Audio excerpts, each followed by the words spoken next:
Մի քանի օր առաջ էլի Ջանիկ եղբոր հետ այցելեցինք մի երիտասարդ աղջկա Երևան, որը սատանայից բռնված էր։ Սուրբ Հոգու զորություն, մարդու հոգին ակենթանացնում։ Այնտեղ էր, որ ոչ կարաս քարոզես, ոչ կարաս Աստծո խոսքը խոսած, ինքը ասենք չլսի, իրան չհետաքրքիր չի։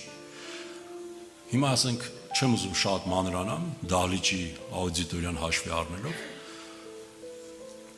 աղոթք եղավ, Սուրբ Հոգու աղոթք եղավ, Աստծո զորությունը իջավ,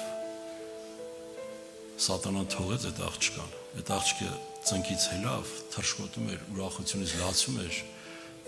վերջում մեր ջրվեժի Արտուր աղբոր համարը տվին, որ ընդ գնա ժողով, հասկանում եք սերներ, Աստծո Սուրբ Հոգին, մարդու հոգին կապանքներից մաքրում է, ազատում է,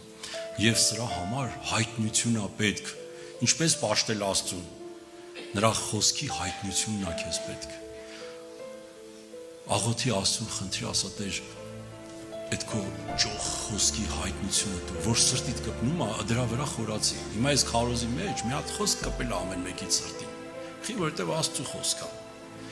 ու այդ խոսքը երբ որ կպնում է, դու աղոթք կար ասա Տեր, բացի մի հատ հասկանամ, ինչ ես ուզում ինձ ասես, միգուցե այդ խոսքը եկել է, որ քեզ այդ կապանքներից մաքրի,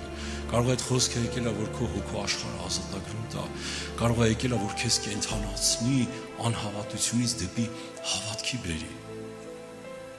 մի արհամարիր, մատների արանքով մի նայիր,